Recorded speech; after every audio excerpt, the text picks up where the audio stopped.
Greetings, good storytellers. I'm the Artful Narrator, and it is my privilege to welcome you to this video. I'm still not positive that this is a Learning the Tropes of Writing video. It falls in that weird category where it's not necessarily the tropes half of things, but it is learning the ropes of writing, learning the mentality that you need, and the host of unfortunate or beautiful or difficult things that writers can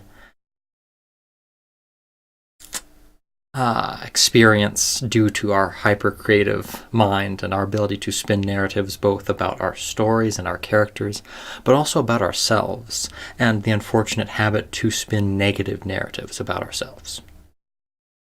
Now, I'm actually reshooting this second part of this creative clarity video. My original idea for the first video was to just list 3 examples of resources that I use to help to have a greater sense of clarity to move onward with my writing, or just even the day, rather than staying mired in a nervous state. However, I wanted to give little examples because I felt like just saying, meditation works, why don't you try it? It's nowhere near as convincing an argument as actually being able to give that example of what it's like. Because I had heard about meditation a lot, but never actually considered trying it until someone on a gaming channel made a video on it and did a little, walked you through just this little trial. And so I thought, well, I want to do that. I want to give you the best chance of actually wanting to try some of these things, because they, while sounding strange, do have a beautiful way to help you with these difficulties. But that aspect of giving examples just ballooned this video into a very long thing, and so splitting it up into 2 was mandatory to keep it from being 30 plus minutes, and it still will be too long, and I might just not even give the 3rd example, we'll see. But what this second example is, as I said in the end of the first video, is something called tapping. Now, being a huge fan of musicals, when I heard tapping, the first thing that popped into my head was, what, you mean like Fred Astaire?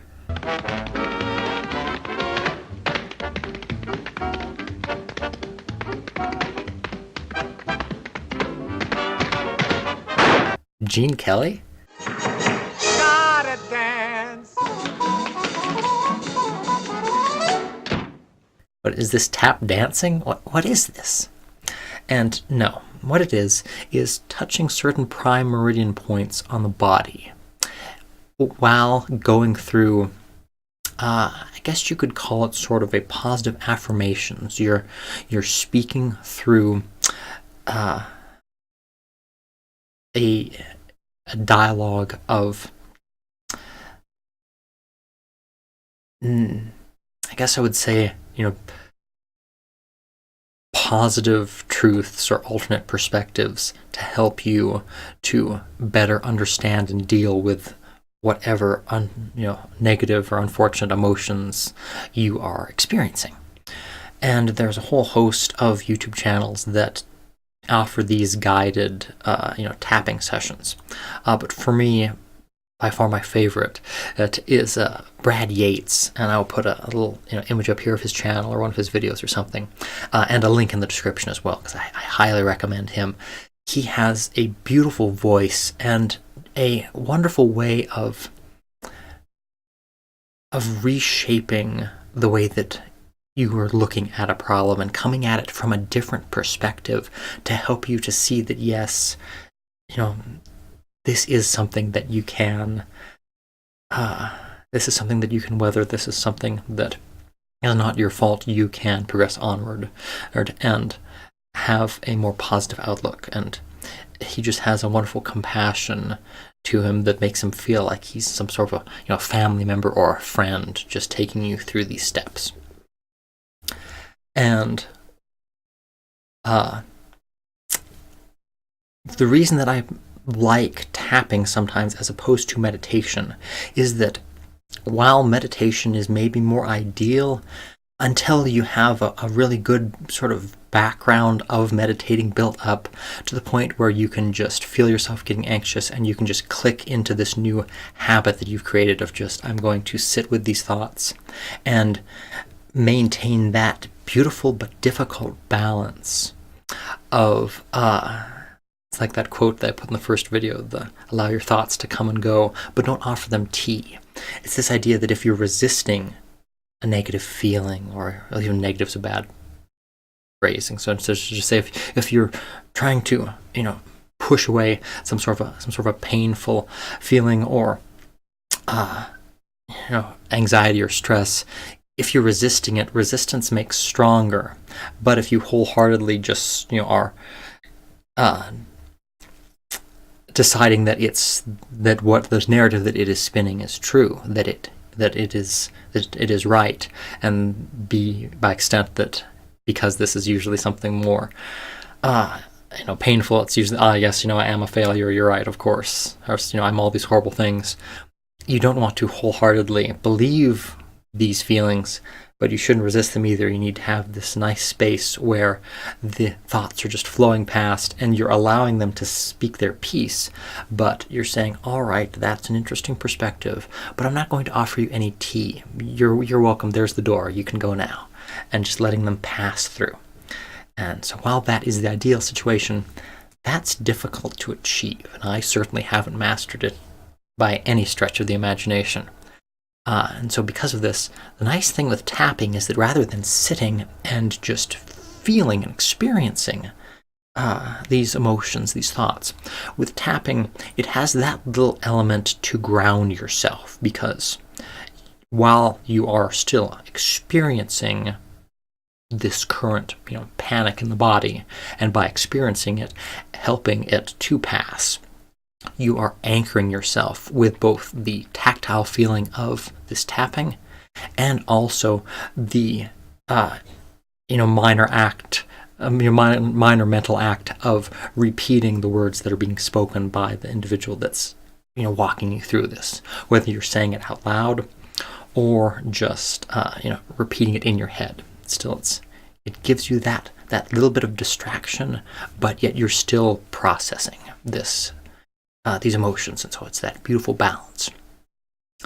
And so I will walk you through a example of how this tapping works. And I don't necessarily know whether it's supposed to be kind of acupressure, like you're hitting these specific points, and so I don't know whether it is necessarily the some sort of Doctor Strange-esque mystical element in hitting these special points on the body, and that is helping to release this block of anxiety that's in you, or whether it's just as simple as by doing this you are temporarily grounding yourself in that present moment and able to better understand these things that you're going through. And so whether it's mystical or whether it's simple, it helps me feel better, and it seems to help others, and so hopefully it will help you too. Well, you might first try a relaxation technique like plexing. Plexing? Yes, it's a betazoid method. You stimulate a neural pressure point, like this. There's a nerve cluster just behind the carotid artery. It stimulates the part of the brain that releases natural endorphins. So,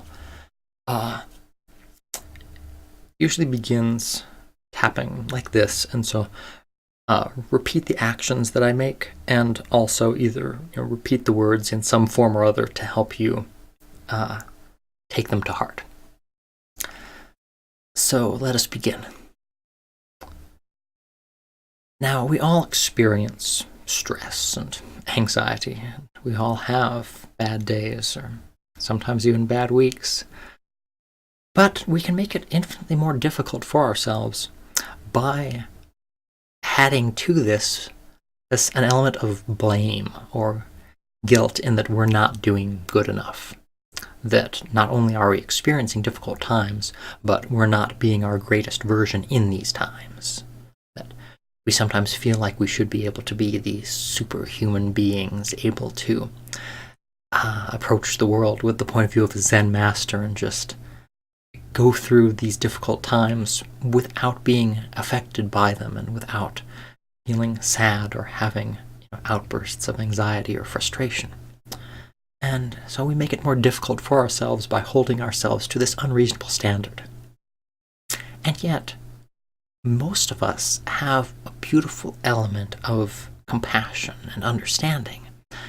But we have this for other people, not for ourselves. We hold ourselves to a different standard. And that has an almost unfortunate form of ego to it, or arrogance, because rather than believing that we are better than everyone necessarily, now we're believing that we're worse in some way or less worthy of this compassion, this love. So I want you to try an exercise.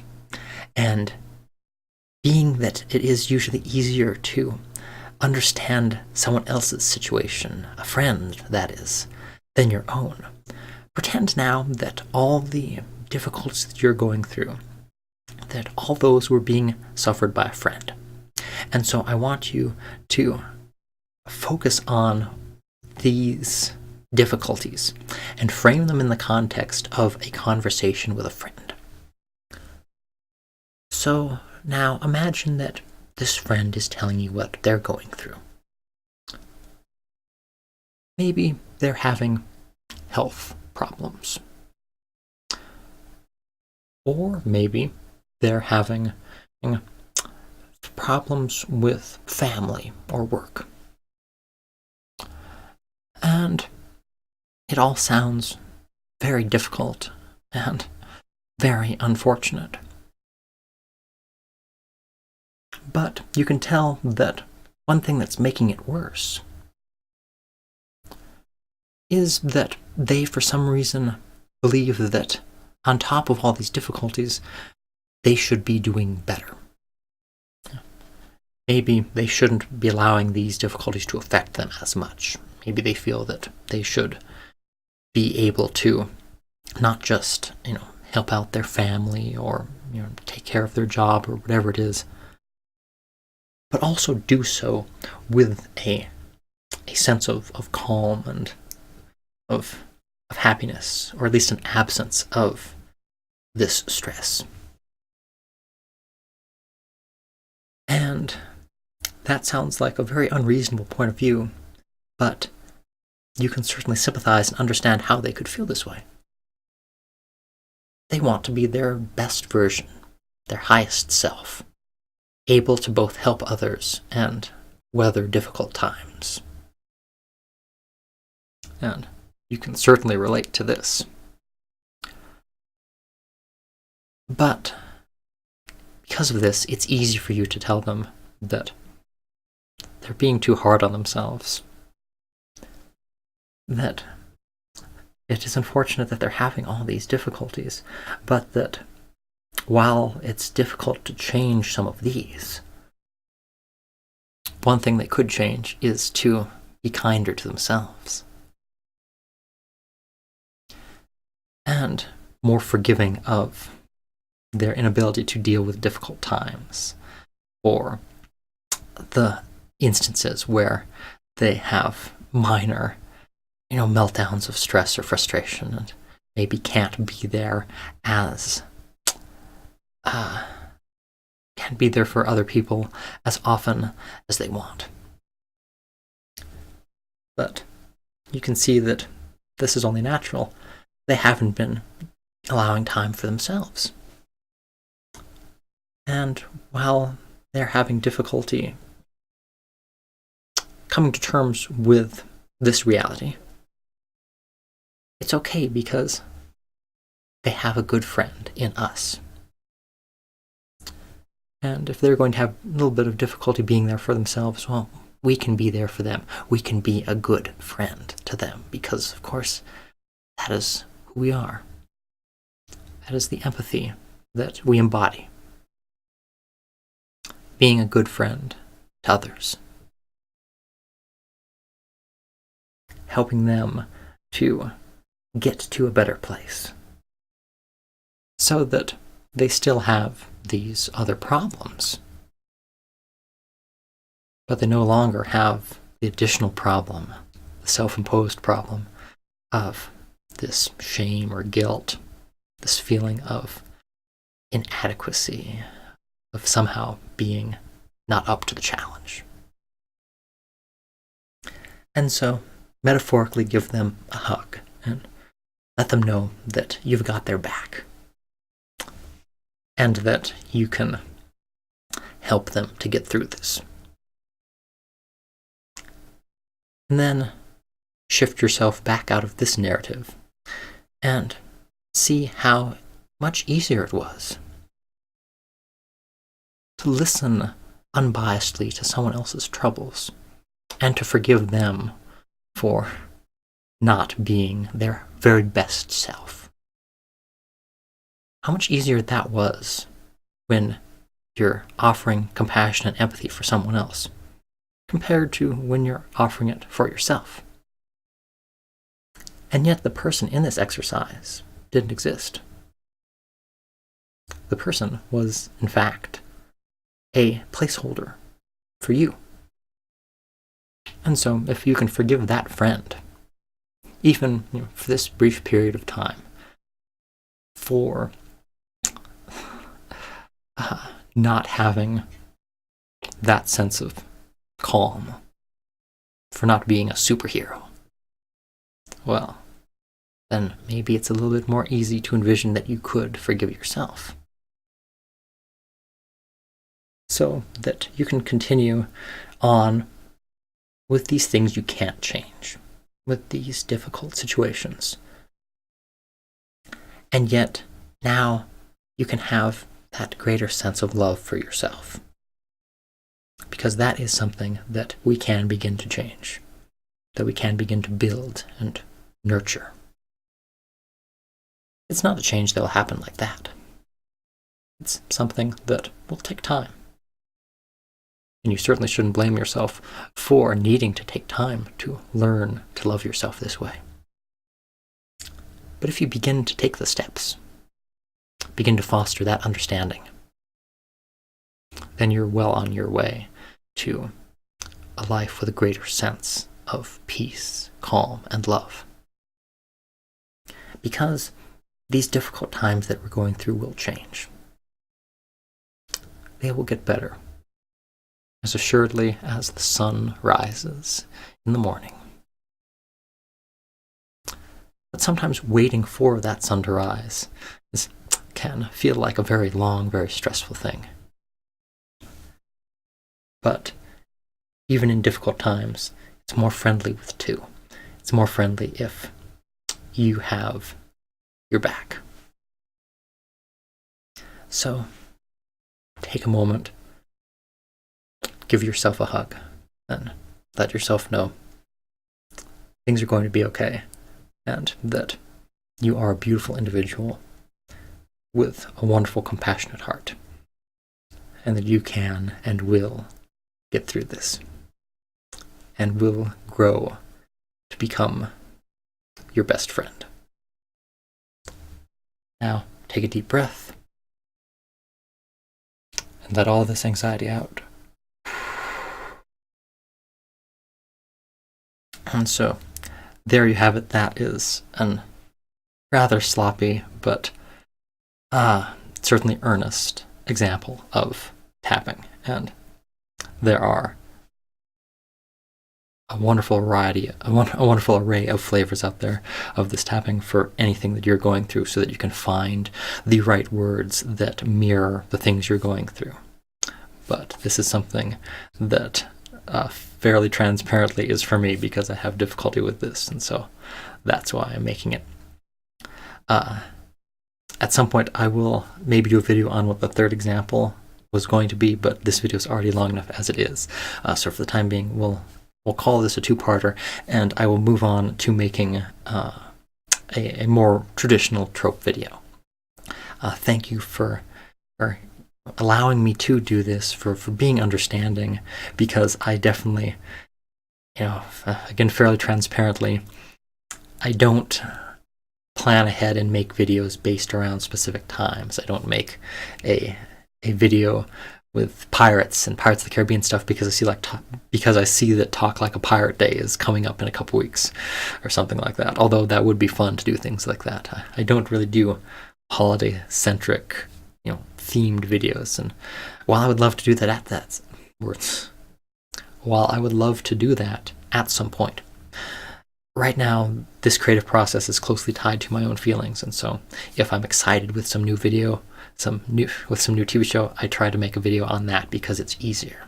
And if I'm having a difficult time, if I'm feeling anxious, then I like to make videos that contain some aspect in them that, while acknowledging this anxiety, so that other people can see, oh, I'm not alone. Other people have these similar anxieties. I like to try to frame it in as positive a light as possible by not just having a video on anxiety, but having a video on ways to improve your point of view. I don't know how well I succeed in this, but that's why there's been so many videos on this topic, and I'll try to blend in more traditional trope videos to get a balance there. But this is very, just honest and a reflection of what I'm going through, and so hopefully it is of some help to you, or at least isn't a hindrance. And as always, thank you so much for watching my videos, and I hope that my videos are and continue to be either informative or, at the very least, a pleasant diversion. Until next time.